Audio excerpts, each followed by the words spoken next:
Começa agora TCast, o seu podcast de teologia.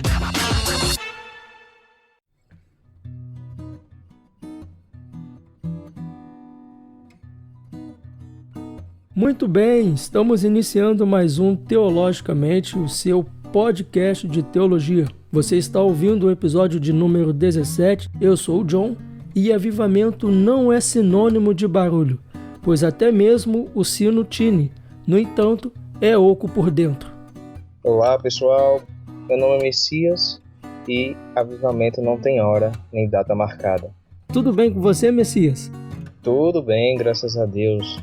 Muito obrigado pela essa oportunidade de estar mais uma vez aqui no Teologicamente. É um grande prazer, como sempre. Nós quem agradecemos a sua disponibilidade e é sempre um prazer estar contando com pessoas novas aqui na nossa mesa redonda. E como você pode perceber, né, Messias, temos falado muito sobre avivamento em nossos dias, né? Só que pouco se sabe o que é de fato um avivamento, né? Sim, John. Eu vejo nas igrejas, nas redes sociais, as pessoas clamando por avivamento, as pessoas eufóricas por avivamento, fazendo campanha, grandes eventos. Mas quando a gente olha, na verdade, eles nem sabem o que se trata de um verdadeiro avivamento, segundo a Escritura, segundo a visão que o próprio Deus tem. E a gente termina aqui como se fossem cegos guiando outros cegos, né? Então é fato o que você está dizendo. As pessoas falam, mas realmente não sabem o que falam. Parece que muitos acreditam, né, que o avivamento depende de nós mesmos, né?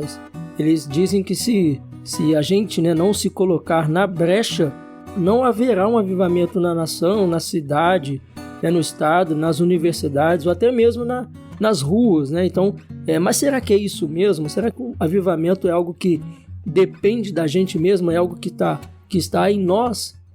Pois é, John. Eu creio que não e creio que esse nosso podcast de hoje vai deixar muito claro para os nossos queridos ouvintes que o avivamento não depende de nós de forma alguma, porque a Escritura sempre deixa muito claro que aquilo que depende de nós é morte, vai dar em morte, vai dar errado. A prova é tanta que estamos caídos em pecado, né? Se não for a graça de Deus, nós estaremos condenados eternamente. Então, da mesma forma em relação ao avivamento, se depender de nós, não dá certo. É isso aí, o que nos resta, né, Messias, é recorrer à autoridade das Escrituras. Só ela tem aquilo que a gente precisa para entender e afirmar o que devemos crer em relação ao avivamento. Então você que está nos ouvindo, não saia daí porque a gente volta já.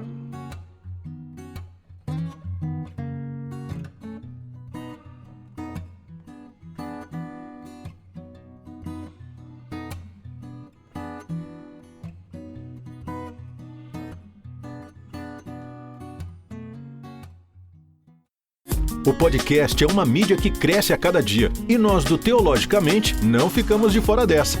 Você pode nos encontrar nas principais plataformas de streaming. Lá você encontrará temas bíblicos variados, entrevistas e o devocional reformado Aprendendo com o Texto. Fique ligado, episódios mensais e semanais. Inscreva-se já na sua plataforma de podcast favorita. Nos vemos por lá.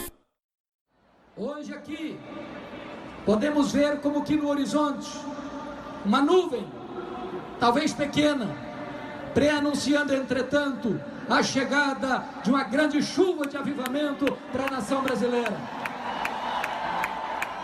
E o que nós cremos é que não há nenhum avivamento genuíno a não ser fundamentado na palavra de Deus.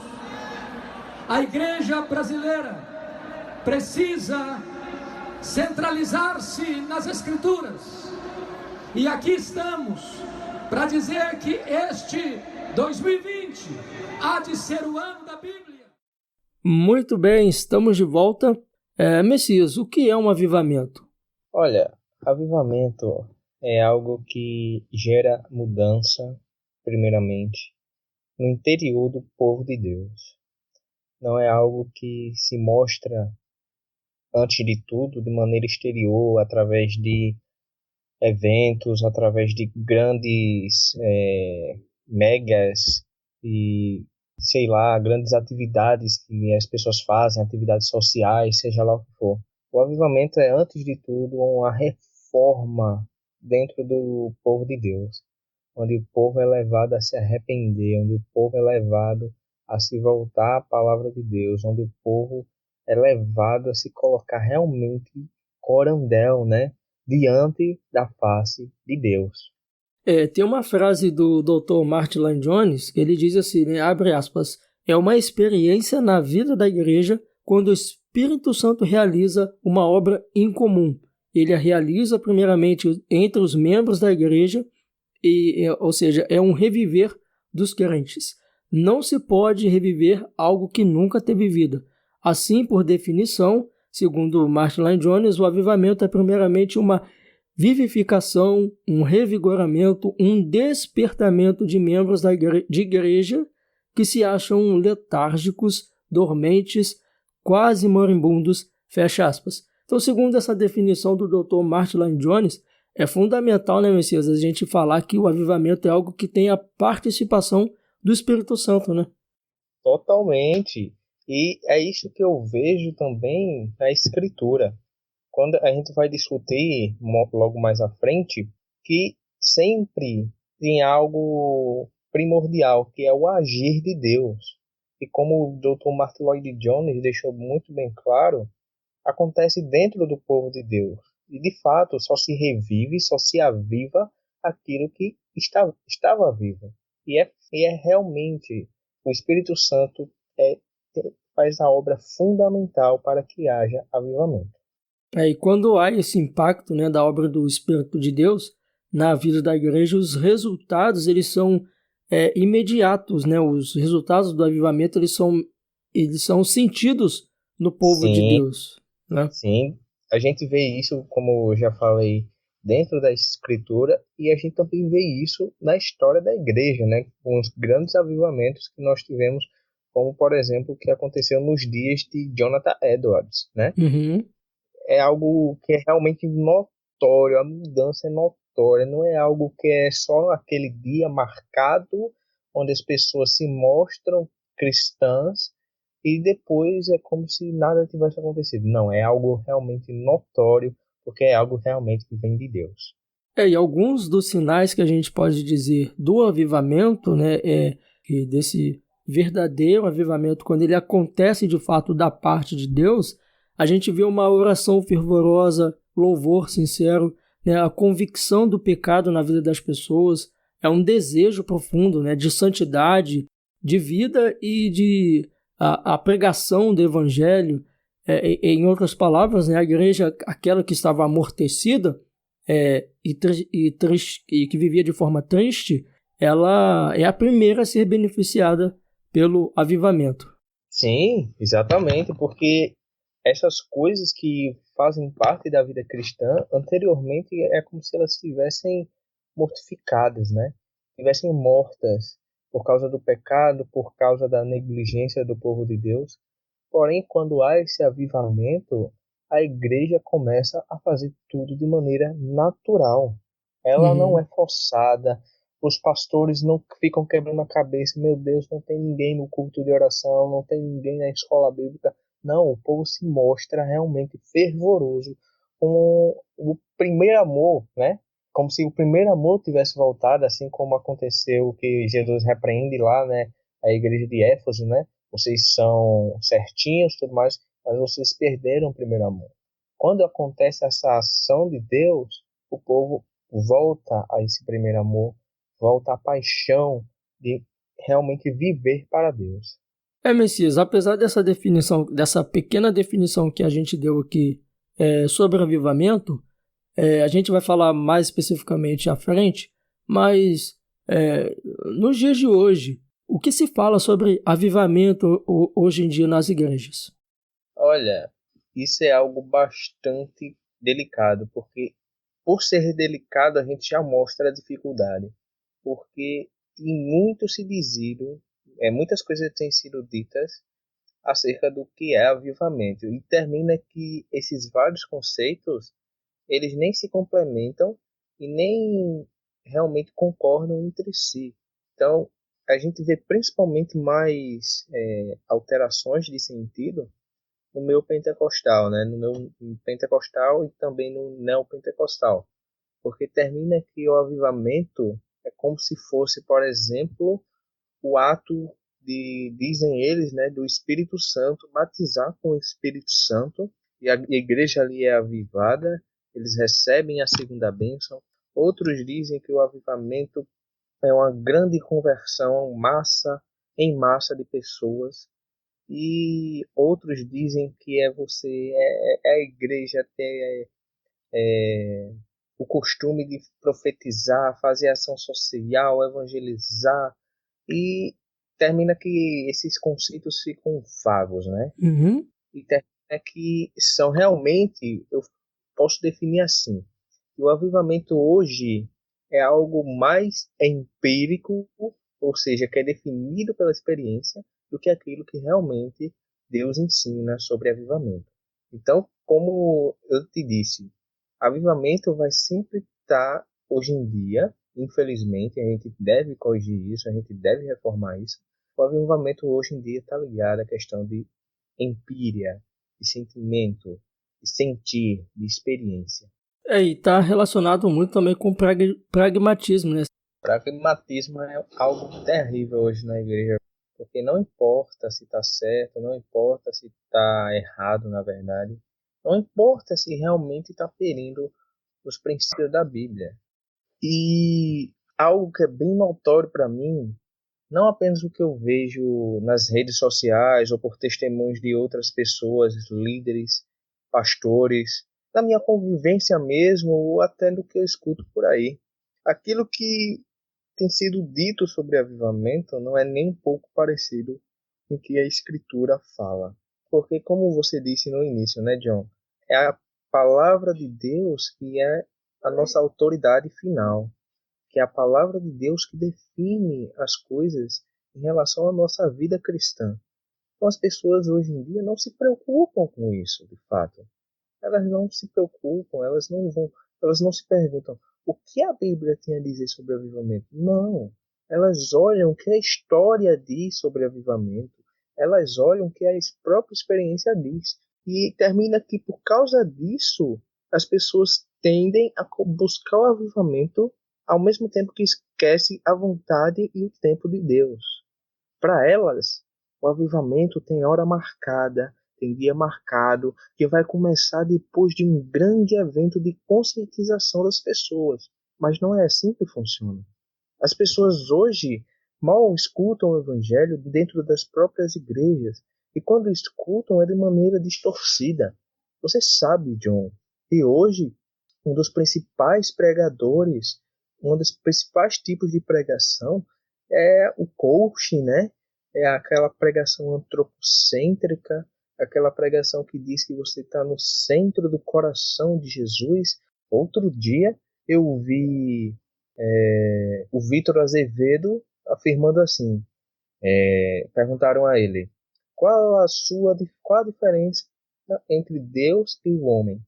Ele afirmou assim, qual a diferença entre um leão adulto e um leão filhote? O que ele quis dizer com isso? Que nós somos pequenos deuses. Pequenos deuses é como se a gente fosse um pequeno leão, enquanto Deus é um grande leão. Então é isso que as pessoas que estão aí falando sobre avivamento têm escutado, e é isso que elas acham que vai trazer avivamento no mundo. E essas pessoas realmente não se preocupam com o que a Escritura diz. Elas só ouvem, se alimentam dessas porcarias. E eu estou certo de que se esta geração se voltar para a Escritura, ler a Bíblia, obedecer a Bíblia, viver a Bíblia e pregar a Bíblia, nós teremos um grande reavivamento que vai varrer toda a nação brasileira e reverberar para outros cantos do mundo. Tem muitos até que defendem, a gente vai ver até os mais tradicionais, mais reformados, enfim. Eu acredito que não só os reformados, eu acredito também que tem muitos pentecostais que também não acreditam que nós estamos vivendo um avivamento, mas muitos argumentam com o seguinte, com os dados. Os dados mostram que, ao mesmo tempo que a igreja evangélica ela cresce, o índice de divórcio também cresce, o índice de criminalidade também cresce, a corrupção brasileira também cresce. Que avivamento é esse que a gente está vivendo se não está sendo coerente com o número de crescimento evangélico, o crescimento evangélicos, de evangélico? Muitos dizem, mas os evangélicos vão superar os católicos. Agora tem até som livre que diz, você adora, a gente toca. É o reino de Deus invadindo o mundo. Aí tem muitos evangélicos agora na Globo, na Rede Globo. Mas que avivamento é esse que não incomoda? Que avivamento é esse que não traz incomodação? Se a gente olhar na história, os grandes avivamentos, como a gente falou também um pouquinho aqui no início, os grandes avivamentos causavam nas pessoas ânsia, nojo pelo pecado, nojo pelo seu modo de vida, e os crentes incomodavam aqueles que eram filhos das trevas, não faziam amizade com os filhos das trevas. Então, o Messias, nesses últimos dias, principalmente agora nesse final de semana, o tema avivamento ele explodiu no Brasil inteiro, né? Mas por que isso aconteceu? Pois é, você falou sobre a questão do número de cristãos está subindo, né? Semana passada mesmo eu vi uma notícia, não sei o quão verídica ela é, por causa da questão das pesquisas, mas eu vi que a pesquisa dizia que em 2023 o Brasil já seria a maior nação cristã protestante do mundo. E, como você disse, deixaria de ser católica predominantemente para ser evangélica. E eu toda vez me pergunto, como isso pode ser uma boa notícia? Porque da mesma forma que a gente está crescendo em números, parece que a qualidade tem descido na mesma proporção. Exatamente. Infelizmente, e como você disse, né? Esse final de semana passado, explodiu aqui no Brasil um evento, né? E ele não... a ideia dele, pelo que eu li, pelo que eu pesquisei, pelo que eu ouvi do próprio evento, era conscientizar os cristãos de fazerem o ID. E eles diziam que se fizessem isso, o avivamento iria vir. E o nome desse evento, que aconteceu nesse último final de semana, dia 23, é o chamado Descende. E vê só que coisa curiosa. Você falou que hoje a ideia desse movimento pós-moderno da igreja já não é questão mais de igreja, né? É como se fosse realmente um movimento popstar de cristãos, onde hoje eu vejo igrejas pretas, não que o preto seja um problema, mas que a ideia da igreja preta é justamente trazer esse tom mais de modernismo, né? Então eles se preocupam mais com a estética do que com a própria mensagem da exposição da palavra, né? E eu estava pesquisando, e quem trouxe esse movimento do Descende, o Descende é originalmente americano, e quem trouxe esse movimento foi o Tel Hayashi, que é um dos principais encabeçadores do Dunamis, né? Eu acredito que a maioria das pessoas, pelo menos aqueles que têm acesso à internet, sabe quem é o Dunamis, né? E foi o Dunamis que trouxe esse movimento. E esse movimento, o próprio Dunamis, se você pesquisar, ele vai se tratar como um movimento cristão para eclesiástico, cujo foco é um avivamento sustentável. Então, vê só, o que é que ele está dizendo aqui com para eclesiástico? É como se eles realmente não se preocupassem com a questão denominacional, eles não se preocupam com a questão de igreja. O negócio é um movimento para um avivamento sustentável. Eu fiquei me perguntando, o que é um avivamento sustentável? Aí eles dizem ainda aqui, nós buscamos despertar uma geração para que ela venha estabelecer a cultura do reino de Deus na terra e assim transformar a sociedade à sua volta. Foi esse movimento aqui que promete que tem um foco de um avivamento sustentável. Para você ver, né? A gente falou sobre os tipos de... o que se tem dito sobre avivamento hoje em dia. O Dunamis fala sobre um avivamento sustentável, né? Realmente passa a ideia de que a gente é que sustenta esse negócio.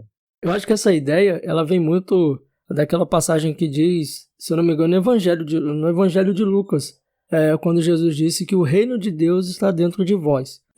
Então essa ideia de sustentável, eles querem dizer que existe um reino dentro da gente, como se existisse alguma chama dentro da gente, que a gente, através do nosso, vamos dizer, auto-realizar, pelo nosso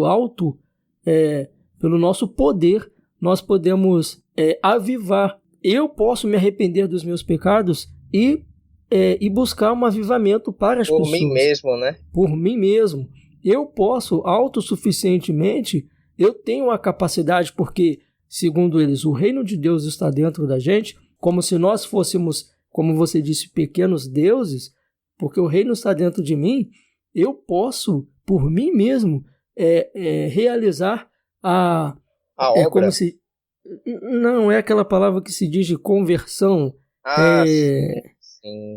A palavra me fugiu aqui agora, mas é como se fosse, se eu tivesse o poder, é como se eu fosse uma planta e não precisasse do sol para realizar a fotossíntese, como se eu tivesse o poder de realizar a fotossíntese, porque eu tenho o poder está dentro de mim, o poder emana de mim.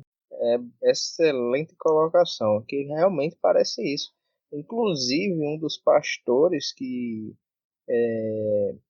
estava lá no metanoia, lembrei a palavra. Metanoia, sei. A modificação, né? Como se eu mesmo pudesse realizar a metanoia. Inclusive, como eu estava dizendo, um pastor de igreja reformada trouxe uma mensagem, não só no Descende, como na própria igreja dele depois, que o avivamento depende de nós. Isso aí. Então você olha assim, poxa, é como se realmente eu tivesse o poder de trazer avivamento. Então, as pessoas realmente, porque se sou eu que sou responsável por trazer o avivamento, por que eu vou me preocupar em ver o que a Bíblia diz? Eu já entendi que sou eu, né? Então as pessoas terminam errando por isso. E através do Dunamis foi que eles trouxeram o Descende. E o Descende, segundo o próprio site deles, é uma campanha internacional e um encontro que tem como objetivo catalisar o chamado de todo cristão para viver uma vida de acordo com a palavra e agir em prol do reino. O nosso principal objetivo é desafiar e incentivar todas as pessoas presentes a tomarem ações para alcançarmos pessoas. Vê só, preste atenção aqui nesses detalhezinhos. Primeiro, é uma campanha internacional, um encontro, que tem como objetivo catalisar o chamado. Ou seja, esse é um evento que aconteceu agora, nesse final de semana, mas já tem acontecido há alguns anos. E tipo assim, eles realmente querem fazer um encontro dessas proporções para conscientizar que as pessoas devem fazer o ID. Eu fico me perguntando o que essas pessoas que vão para um evento desse têm aprendido nas igrejas. Elas precisam de um evento como esse para se conscientizarem e ainda querem avivamento? Tá entendendo a complicação? Porque tem muita gente confundindo, dizendo, não, o evento não prometeu avivamento. Não, ele não prometeu avivamento. Ele disse que se nós nos conscientizarmos, essa atitude vai trazer o avivamento. Ele não disse que viria avivamento num evento, mas ele prometeu de fato avivamento se as pessoas que estavam ali se propusessem a seguir o que eles estavam dizendo. Mas você acha que também isso não tem a influência de Charles Finney, que de certa forma organizou técnicas para que o avivamento acontecesse? Você não vê muito essa influência nesses movimentos que dizem, que prometem que vai acontecer um avivamento em data marcada, em horário marcado. Quando você vê a história de Charles Finney, você vê ali que ele tinha métodos de avivamento. Tem até mesmo protestantes que citam frases de Charles Finney, mas às vezes desconhecem a história dele. e ver que ele foi um grande, nesse sentido, ele errou muito teologicamente, nesse sentido. Não estou dizendo que ele não foi um homem de Deus. Se você ler alguns relatos sobre o que ele fez, você vai ver que realmente ele era um homem de Deus, mas errou em alguns aspectos teológicos. E um desses aspectos teológicos foi dizer que o avivamento era como se fosse uma receita de bolo. Então, ele meio que estruturou como você, entre aspas, provoca um avivamento. E a gente vai ver na história que, só para localizar mais, Charles Finney ali, ele foi mais ou menos do século XIX. Mas você vai ver na história que você até citou Jonathan Edwards. Mas tem tantos outros. A gente tem os moravianos, a gente poderia falar deles. A gente vai falar aqui mais especificamente da Bíblia, mas um exemplo de um grande avivamento na Bíblia, no Antigo Testamento, com Neemias e Esdras, quando eles acham um livro da lei e ensinam o povo a leitura, é algo que a gente vê que não é uma receita, mas é algo que vem da parte de Deus. A gente tem um exemplo ali de Pentecostes, em Atos 2, que foi algo que veio de cima para baixo, e não é algo que veio de baixo para cima. Então, talvez esses movimentos, eles tenham tentado gerar um avivamento, mas o que a gente vê é um grande inchaço, e não realmente um crescimento saudável e numérico, né? Pois é. Inclusive, Charles Finney foi o cara que inventou o chamado apelo para conversão, né? Foi ele que realmente inventou. Inclusive, um discípulo dele foi na igreja do Spurgeon, porque o Spurgeon não tinha o costume, essa ideia de fazer apelo, né? Ele dizia que se alguém realmente foi tocado pelo Espírito Santo, que procurasse ele depois do culto, ou na segunda, né? Na segunda procurasse ele na igreja, alguma coisa assim. E um discípulo do Finney chegou nessa igreja do Spurgeon. Isso eu estava ouvindo uma ministração do Augusto Nicodemos e ele falando sobre isso. E aí esse discípulo do Finney, ele fez a pregação e tal. E no final ele começou a fazer o apelo, né? Começou a fazer o apelo. Aí depois os anciões da igreja chegou de frente batendo, né? Ei, rapaz, a gente não tem esse costume aqui não. Porque a gente crê que, né, se a pessoa se converteu, ela realmente se converteu, porque é a ação do Espírito Santo e tal. Aí ele, não, eu acho que a gente, assim, um ferro, por exemplo, se a gente quiser moldar o ferro, a gente tem que estar batendo no ferro enquanto ele está quente. Porque depois que ele esfriar, fica difícil de bater o ferro e moldar o ferro, né? Uhum. Aí um ancião da igreja foi e falou assim, pois é, o que você falou aí é certo. Mas se foi o Espírito Santo que aqueceu esse ferro aí, ele vai estar quente na segunda-feira de manhã.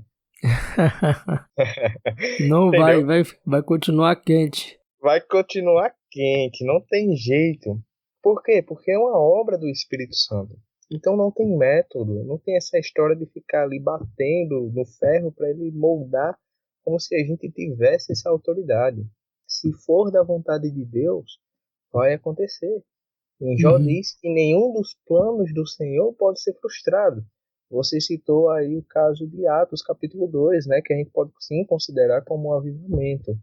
Mas você não vê ali os apóstolos, os 120 que estavam ali pedindo avivamento, você não vê eles pedindo nada. Eles estavam sentados lá. Com medo, por sinal. Sim, eles estavam esperando a promessa que Jesus Cristo tinha dito, né? Eles não sabiam quando, eles não sabiam onde, não sabiam em que momento e nem como seria.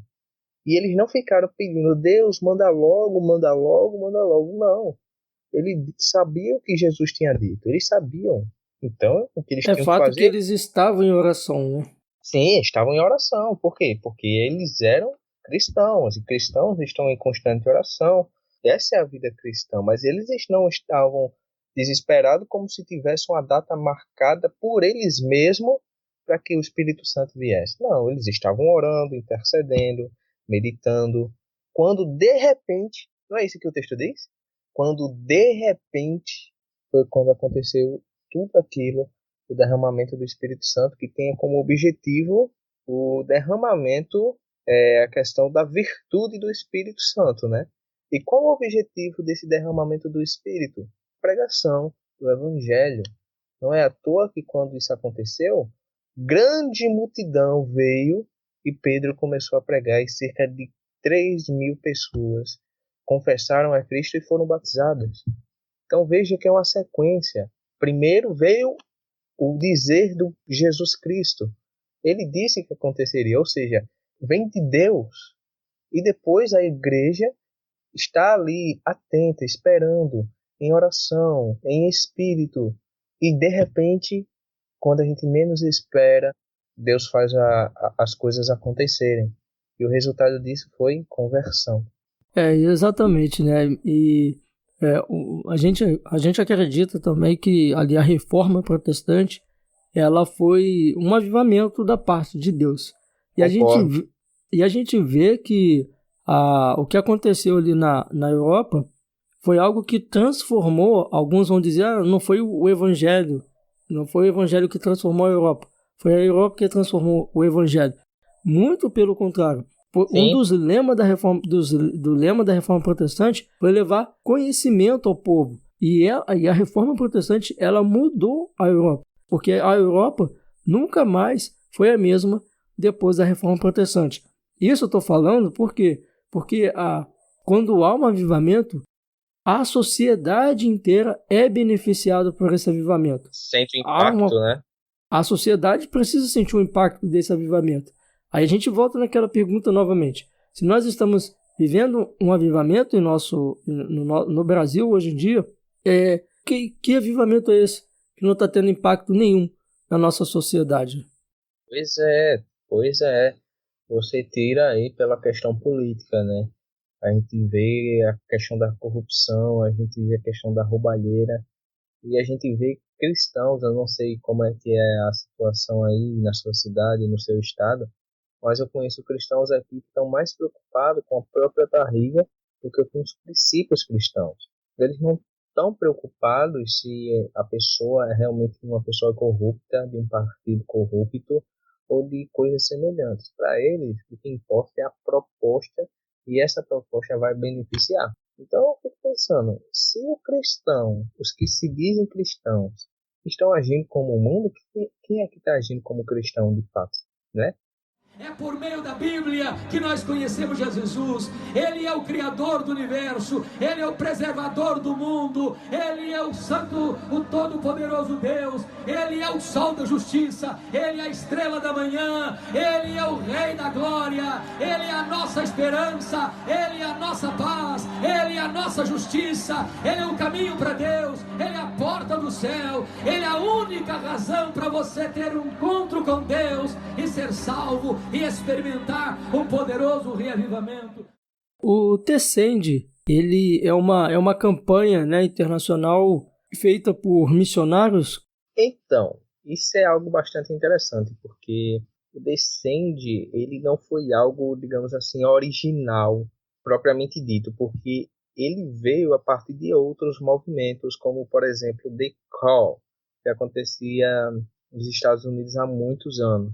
Aí, depois de um tempo, veio os missionários da Jocum, né, que eu acho que você deve conhecer, pelo menos de ouvir falar, que é a junta missionária, né, de treinamento de missionários. Eles bateram na porta desse fundador do The Call e falaram que seria algo, que haveria algo de acontecer. E algo aconteceria muito mais do que o jejum e oração que o The Call proporcionava, que o The Call oferecia. Haveria multidões em estádios, que haveria a questão do envio de pessoas ao mundo para evangelizar, esse tipo de coisa, né? E, tipo, para eles, é como se realmente fosse, eles dizem, né? Eles dizem que foi algo profetizado por esses missionários do Geocon. E foi basicamente ali no ano de 2011 quando essa, entre aspas, profecia fecha aspas, foi feita. E foi aí em 2016, no estádio de Gathering, nos Estados Unidos, teve um evento que começou com 70 mil pessoas, dizem eles, né? Cerca de 70 mil pessoas que tinham a ideia de levar o evangelho para todos os lugares. E, para tu ter noção, eles chamaram esse movimento de Azusa Now, ou seja, Nova Azusa. E para quem não sabe, o movimento da Azusa, porque é a Nova Azusa, né? A Azusa original é o nome de uma rua dos Estados Unidos. Foi nessa rua que começou o pentecostalismo lá em 1906. E esse movimento pentecostal foi e é caracterizado por experiências espirituais, como prova de que houve um movimento divino no lugar, assim como a gente vê hoje em dia, né? Só que muito pior, porque do pentecostalismo veio o neopentecostalismo, né? E na época, lá em 1906, quando teve esse movimento na rua Azusa, a declaração de que Deus tinha movido foi o fato das pessoas para falarem lá em línguas estranhas, né? Falarem aquelas chamadas línguas que as pessoas não entendem, mas que de fato é movido de Deus. E eles dizem que o descende é a Nova Azusa, né? E essa é basicamente a ideia de mover do Espírito para que as pessoas cheguem a evangelizar, entendeu? E chegou esse ano no Brasil, em 2020 agora, que inclusive a mãe do Theo Hayashi, que é um dos líderes do Dunamis que eu falei, ela disse que já havia sonhado que um dia iria isso acontecer. Eu estava dando uma pesquisada, dando uma olhada aí no site do G1, Sei. o site de notícias da Globo. Tem algo interessante que eles falam aqui sobre esse evento que aconteceu, que foi no estádio do Morumbi, em São Paulo, que teve quase cerca de 80 mil pessoas em busca do avivamento prometido pelo evento Descende, segundo o site G1. Prometido? Prometido Olha pelo aí. evento. Aí alguns estavam dizendo que é no estádio, tem ingresso e atrações, mas não é um show. E nem o culto tradicional. Descende é um movimento missionário. Aí continua dizendo aqui, reúne missionários internacionais e líderes de diferentes organizações evangélicas de várias igrejas. Viaja o mundo se apresentando em grandes estádios, com palestras, pregações, músicas e orações. Tem a missão de incentivar os crentes a levarem a palavra de Deus para não evangélicos. Aí ele vai finalizar aqui.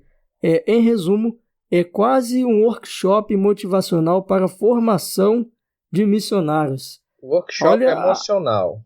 É um workshop motivacional.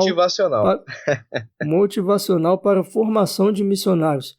Então, entra em tudo aquilo que a gente está falando aqui sobre essa ideia de provocar algo que, na verdade, deveria ser algo provocado por Deus. Então, é um avivamento prometido pelo evento Descende. Exatamente. E esse é o problema. As pessoas realmente estão se achando poderosas o suficiente para afirmar que vidas vão ser transformadas. As pessoas estão se achando poderosas o suficiente para dizer que vidas irão se converter. Mas elas não dizem isso a partir do poder que vem da palavra de Deus que está no Evangelho de Jesus Cristo. Mas eles falam justamente a partir desses movimentos. Ou seja, se você quer ser avivado, vá para o Descende. Se você quer avivamento no seu país, vá para o Descende, porque lá nós vamos fazer um movimento que vai trazer avivamento. Isso não existe. Isso é uma infelicidade tremenda. Isso é afronta contra Deus, de fato. Ô Messias, e a gente vê muito assim essa ideia de como iniciou o movimento. Você estava falando aí desse caso da Azusa Now, que o pregador ele fez um chamado nesse evento. Ele disse o seguinte, abre aspas, tirem seus sapatos e levantem para o céu se estiverem dispostos a ir a qualquer lugar do mundo por Jesus. Foram 70 mil pares de sapato no ar. Ou seja, é sempre com essa ideia de fazer loucuras. Sim. para Jesus. Algo Então visível, você vê, né? fazer loucuras para Jesus, fazer qualquer coisa dizendo que é loucura por Jesus.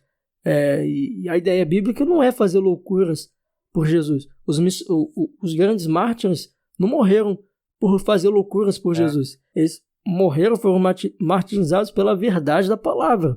Não é por fazer loucuras por Jesus. Então você vê o início desse movimento. É o início com loucuras, com visões, com ordenanças de líderes e que as pessoas vão seguindo, né? Se a própria base já é errada, imagina todo o movimento. É que nem pegar, por exemplo, até um exemplo bíblico, das duas casas, dos dois fundamentos. Aquele fundamento que é areia, onde as pessoas constroem sobre a areia, na primeira ventania, a casa cai. Por quê? Porque o fundamento é errado, porque a base não é sólida, porque a base não dá segurança. Da mesma forma, a gente está vendo aqui que a base do Descende não é bíblico, que a base do Descende é, de fato, como você falou, a questão de mostrar, de fazer loucura, fazer atos proféticos, algo evidência, algo que é realmente, até como uma matéria aí colocou, né, motivação, né? E se o fundamento está todo errado, equivocado, o que é edificado em cima, com certeza cai. Uma coisa que deve ficar claro aqui eu acredito, né, que tem pessoas que estão ali que têm uma sinceridade, que estão buscando ter um encontro de fato ou uma transformação de vida. De fato, eu creio que tem pessoas ali que estão na sua sinceridade, que estão ali. Eu acredito que tem pessoas que estão ali, que são salvas, que foram lavadas e remidas. E claro que Deus, pela sua graça, pela sua misericórdia, Ele arranca aquela pessoa dali. Eu acredito sim que tem. Eu não posso dizer, só na minha igreja as pessoas estão salvas. Eu acredito também que na Universal tem muitas pessoas que estão ali que estão salvas e que Deus há de tirar elas ali pela sua graça, pela sua misericórdia. Mas o problema desse movimento, como a gente está falando aqui, é que a gente precisa tomar muito cuidado. Eu gosto muito dessa ilustração que diz, imagina você vai no supermercado comprar uma caixa de leite de 1 litro. A caixa toda bonitinha, a embalagem diz que é leite. Mas quando você chega em casa, quando você abre aquela caixa de leite, quando você derrama aquele leite no copo, na verdade o que tem ali dentro é um veneno.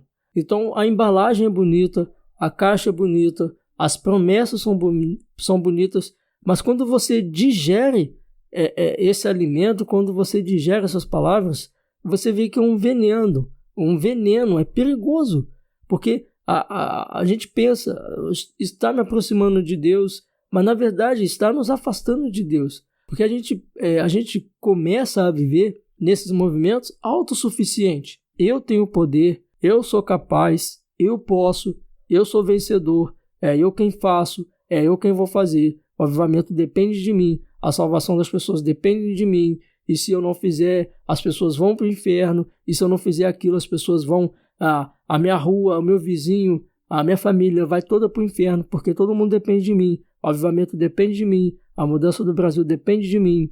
É fato que nós temos que orar, é fato que nós temos que buscar a face de Deus, mas isso não depende da gente. E se as pessoas viverem assim, não vai viver a liberdade do Evangelho. A gente não vai viver a graça do Evangelho. A gente não vai viver a beleza do Evangelho, porque o Evangelho não é isso. Não é aquilo que depende de mim, não é aquilo que está em mim, mas é aquilo que está fora de mim, que é muito e que é maior do que eu, que é o nosso próprio Deus, que na sua graça, na sua infinita misericórdia, nos libertou para sermos escravos de Cristo, não para sermos escravos de nós mesmos. Mas, naturalmente, o Messias, o Descende, ele levou uma enxurrada de críticas, né? Você acompanhou? Demais. Você tem Acompanhei. Pode falar.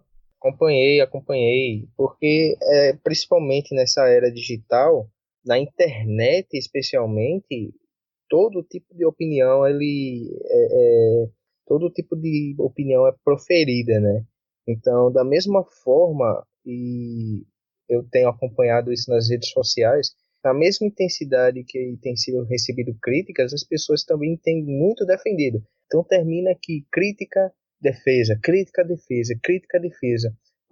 Mas eu acho que o defeito disso é que realmente não há um objetivo. As pessoas realmente não perguntam, peraí, vamos parar, vamos sentar, vamos abrir a Bíblia e ver o que a gente pode aprender na Escritura sobre isso que aconteceu. Mas as pessoas realmente, tanto quem critica, muitas pessoas, a maioria talvez, tanto quem critica quanto quem defende fervorosamente, faz mais pelo lado emocional. E eu estava vendo a questão das críticas, é que é justamente isso que tem sido falado até em mídias seculares, né, como essa reportagem que você trouxe do G1, e está sendo visto como workshop motivacional, e tem sido visto como realmente algo que promete avivamento. E creio que nós precisamos parar realmente, porque isso é preocupante. As pessoas que estão do lado de fora a olharem para esse movimento dessa forma, porque querendo nós ou não, esse movimento tem falado de maneira geral pelo movimento evangélico do Brasil todo, né? Então, creio que as críticas são válidas, mas creio que precisamos realmente nos atentar em analisar biblicamente. Avivamento bíblico e definir se o que houve é ou não de acordo com os padrões bíblicos. E essas críticas, como a gente sabe, elas sempre irão acontecer em relação a qualquer movimento. Por isso eu repito e reitero não, enfatizo, precisamos analisar o que a Bíblia tem a dizer sobre o que é avivamento para depois pensarmos em criticar ou até defender alguma coisa. Nós precisamos desesperadamente, na igreja brasileira, voltar às Escrituras, como aconteceu na reforma do século XVI. Nós precisamos voltar para as Escrituras. Não podemos entrar para outro caminho a não ser voltar para as Escrituras, voltar para Jesus. Ele é o caminho, Ele é a única maneira da igreja ter vida. Só Ele pode derramar o Espírito Santo para trazer um poderoso reavivamento para a sua igreja. Bom, o que a Bíblia nos fala, Messias? O que é o avivamento? O que a palavra de Deus tem a nos falar sobre o avivamento? A primeira coisa que a gente precisa entender é que a palavra avivamento não se encontra na Escritura, certo? Então, mas, assim, isso não é um problema necessariamente. Por quê? Porque a palavra trindade também não se encontra na Escritura, mas isso não é necessariamente um defeito, um problema, um erro, uma heresia. Por quê? Porque o conceito de trindade se mostra claramente dentro de todo o escopo, dentro de todo o cânon bíblico, né? Então, o nosso dever, por mais que não exista a palavra avivamento na Escritura, a gente precisa ver se na Bíblia existe algum conceito sobre avivamento, de fato. E eu vou trazer pelo menos 3 exemplos. Um a gente já citou, que é Pentecostes, mas já eu vou enfatizar novamente. E tem um texto lá em Abacuque, profeta Abacuque, capítulo 3, verso 2, que diz: aviva, ó Senhor, a tua obra. Então a gente sabe que o profeta Abacuque estava falando lá ao povo sobre esse processo de restauração espiritual, né? E, inclusive, músicas já foram tiradas ali do capítulo 3 de Abacuque. E o versículo 2 aqui enfatiza muito de que o avivamento é obra de Deus, é obra do Senhor. O profeta, ele ora, aviva, ó Senhor, a tua obra. Esse texto é bastante claro. E outro texto bastante claro está lá no Salmo 85, Salmo 85, verso 6, que diz: não tornarás a vivificar-nos para que o teu povo se alegre em ti? Não temos tempo para fazer uma exposição do Salmo inteiro, mas esse Salmo está falando justamente sobre o povo estava passando por problemas espirituais. E o salmista vai e pergunta: não tornarás a vivificar-nos para que teu povo se alegre em ti? Isso traz aqui a questão, olha o que o salmista diz: não tornarás. É aquilo que você falou sobre o Dr. Martin Lloyd Jones, né?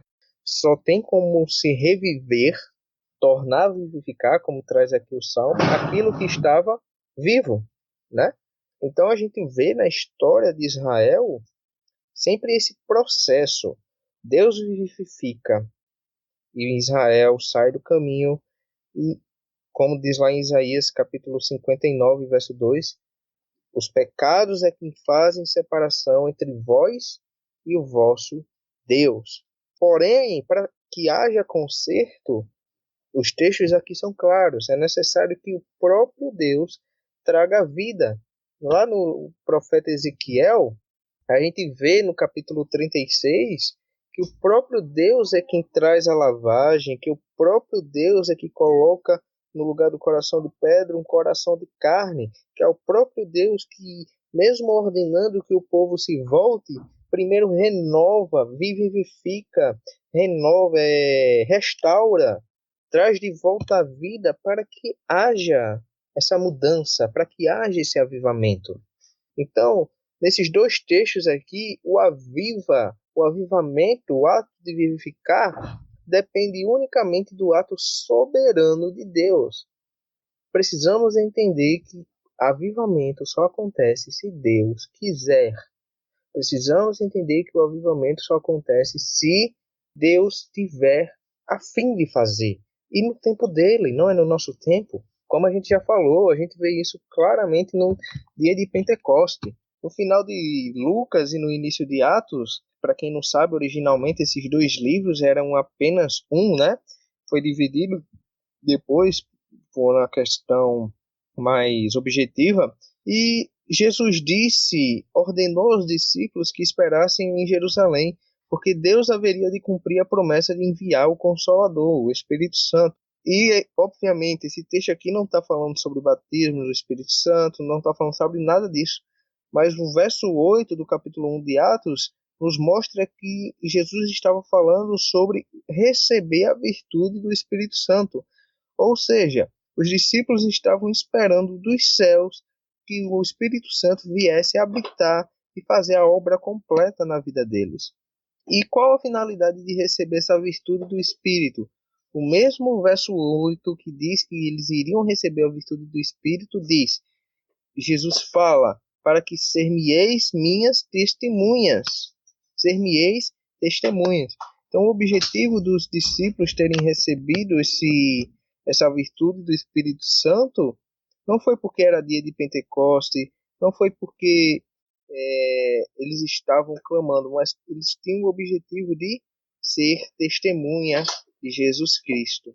Poderia ter sido em Pentecoste, poderia ter sido na festa da primícia, e como a gente já falou, aconteceu em Pentecoste. Pentecoste, para quem não sabe, é uma festa estritamente judaica, né? Não é algo que é natural de qualquer outro movimento, de qualquer outra cultura. É algo de Israel. E Deus escolheu esse dia porque Ele quis e foi assim que aconteceu. Então, a chave para qualquer avivamento é a vontade soberana de Deus. A vontade de Deus é a razão última para qualquer avivamento. Então, se você ouvir falar de qualquer avivamento aí que as pessoas estejam falando por aí, seja nesse último movimento que aconteceu nesse final de semana, seja no dia a dia, na sua convivência com seus irmãos, com a igreja, seja por algum canal de YouTube, primeira coisa que você tem que analisar, esse cara está dizendo, essa pessoa está dizendo, esse pastor está dizendo que o avivamento depende única e exclusivamente da vontade de Deus? Se sim, amém. Isso já é o primeiro passo para entendermos o que é o avivamento. E a gente chega, estudando esses textos aí, depois vocês podem estudar mais aprofundado, Abacuque 3, 2, Salmo 85 e até o próprio momento histórico que nunca mais será repetido, que foi o dia de Pentecostes, o derramamento do Espírito, que existe pelo menos 4 pontos sobre o verdadeiro avivamento, John. Uhum. O primeiro, que a gente já falou muito aqui, que é a vontade de Deus, que realiza esse avivamento de acordo com a sua vontade e de acordo com o próprio tempo dele. Segundo lugar, começa com a vivificação, ou no caso, como a gente viu no Salmo 85, Deus torna a vivificar o seu povo. E o terceiro ponto é a palavra de Deus como tendo centralidade na vida do povo de Deus. O povo de Deus se volta para ele. Existe um estudo diligente da palavra de Deus. Isso me lembra muito o caso lá de Esdras, depois que o povo voltou do cativeiro. Esdras fez questão e o povo estava lá para aprender a lei. Eles examinavam a palavra de Deus. Então, é extremamente necessário e evidente para um avivamento acontecer que haja um despertamento do povo de Deus para a sua palavra. E o quarto ponto é que vem essa mudança. Quando Deus quer que aconteça, quando Deus vivifica o seu povo, quando o povo se volta para a palavra e realmente se preocupa em obedecê-la, estudá-la e vivê-la, existe, como a gente falou, um impacto em todas as esferas da sociedade. Quando houve a reforma protestante, não foi só uma reforma teológica, houve de fato uma revolução cultural. Com a reforma protestante vieram as faculdades. O povo de Deus, eles influenciavam a cultura, mas tudo isso só acontece depois que Deus aviva, depois que Deus vivifica, depois que o povo se volta para a palavra de Deus, e principalmente isso acontece no tempo de Deus. E nós aguardamos que todos os avivamentos que aconteceram na história, desde os tempos de Ezequias, desde os tempos do rei Ezequias, desde o Pentecoste em Jerusalém, desde o avivamento em Éfeso, desde o avivamento da Reforma, desde o avivamento na Inglaterra no século XVIII, desde o avivamento dos Estados Unidos no século XIX, desde os avivamentos que têm varrido o mundo por aí afora, todos eles foram calcados na palavra de Deus. Povo de Deus, povo brasileiro, igreja de Cristo aqui reunida, voltemos-nos para a Bíblia, voltemos-nos para a Escritura e firmemos a nossa fé nesta verdade que não se abala, nessa verdade que é atual, nessa verdade que é viva, nessa verdade que é eterna. Muito bem, já estamos chegando ao final de mais um episódio e eu quero agradecer aqui ao Messias pela sua participação. Eu vou pedir para que você, Messias, deixe uma mensagem para os nossos ouvintes. O que podemos fazer para que haja um verdadeiro avivamento em nosso país? Só que antes de você responder, fé e intelecto, eis aí as raízes de nossa civilização. Fundado em 2018, o Instituto Aletheia busca promover um encontro entre a razão e a crença, reavivando o sentimento cristão já perdido no mundo moderno, trazendo obras inéditas, raras e de valor inestimável para o Brasil. Em nosso site, você encontra livros e camisas com preços acessíveis. E, é claro, temos diversos artigos disponíveis de graça para o seu conhecimento. Tem acesso agora ao catálogo da loja virtual através do site institutoaletheia.com, Aletheia com TH, ou se você preferir, o link vai estar disponível aqui em algum lugar desse podcast, você encontra o link disponível. Ou então vai estar uma página escrito clique aqui e você vai ter acesso aos conteúdos do Instituto Aletheia. Instituto Aletheia, tudo o que fazemos visa edificar, ensinar e inspirar. Muito além de ser um mero centro pedagógico, o Instituto Aletheia quer formar uma comunidade. Muito bem, Messias. Fique à vontade para deixar sua mensagem.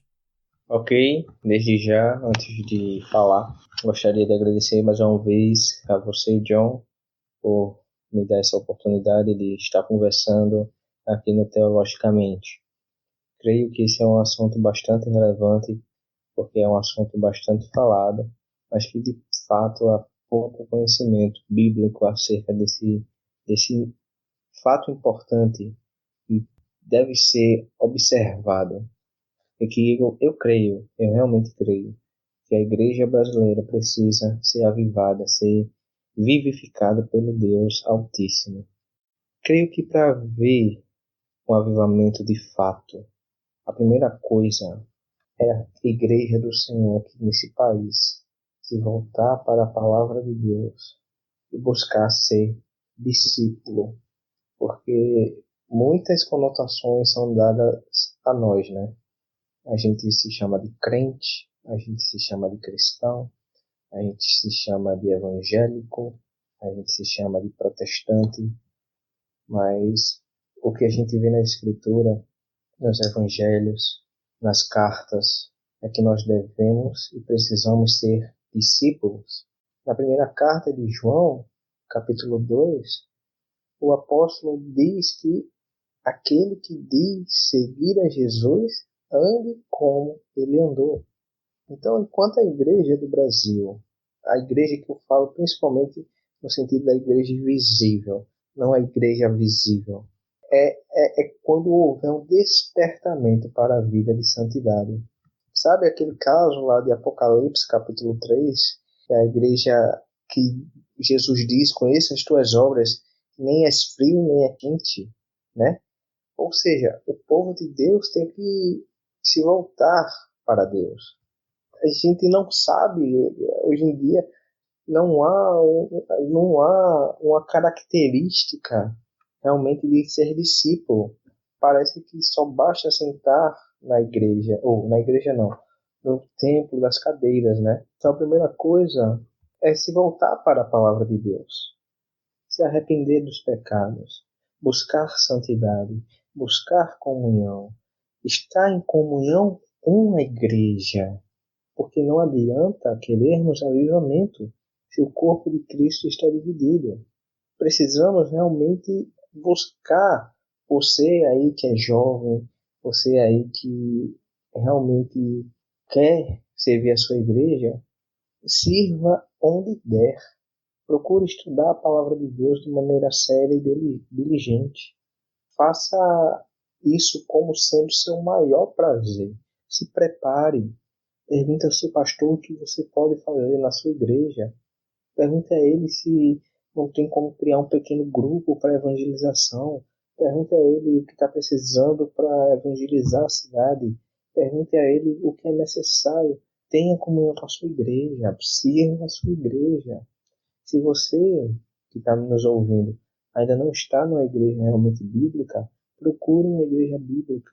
Pregue a palavra de Deus, que pregue o evangelho, que se preocupe em obedecer a palavra de Deus, que se preocupe em viver uma vida cristã como os discípulos viveram, como a igreja primitiva viveu.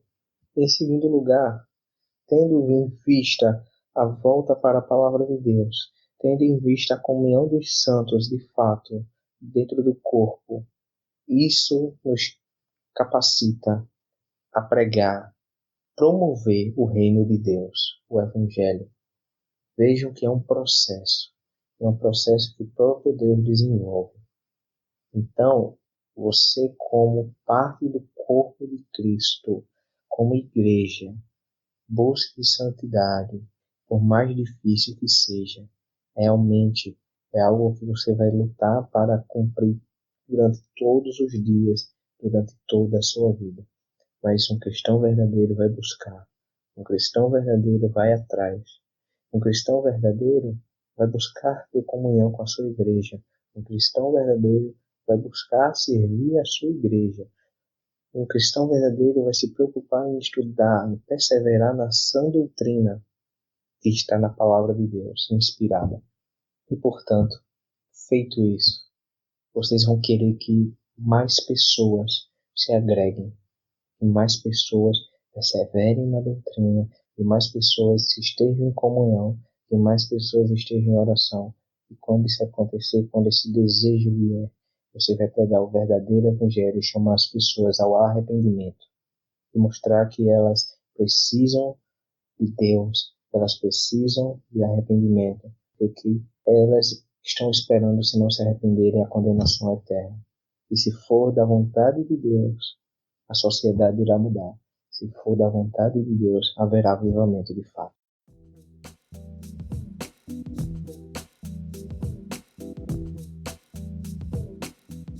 Amém. Que nós possamos viver o avivamento que vem da parte de Deus. Mais uma vez eu quero te agradecer, Messias, pela sua participação. Muito obrigado pela sua disponibilidade. E eu quero agradecer também a todos vocês que nos ouviram. Nós do Teologicamente ficamos felizes por ter você aqui por perto. Mas se você ainda não se inscreveu em nossa plataforma de podcast, talvez você tenha nos ouvido, mas ainda não se inscreveu em nossas plataformas. Nós estamos aí em diversas plataformas, nas mais conhecidas. Estamos no Spotify, no Deezer, na TuneIn, estamos na Cashbox, na Anchor, no Google Podcasts. Estamos aí nas principais plataformas de podcast. Se inscreva na sua plataforma preferida e toda vez que sair um episódio novo, você vai ser notificado, você vai ser avisado que nós publicamos um episódio. Se inscreva e fique por dentro de tudo que acontece por aqui. Se você não sabe, nós estamos também no Facebook e no Instagram. É só você digitar lá, Teologicamente Oficial, que você nos encontra.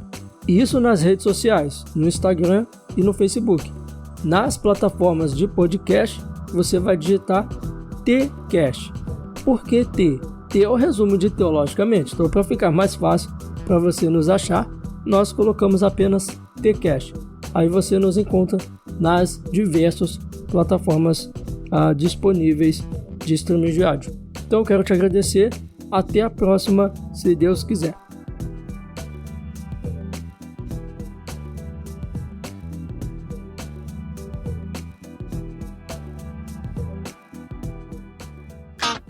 Você ouviu Tcast, o seu podcast de teologia.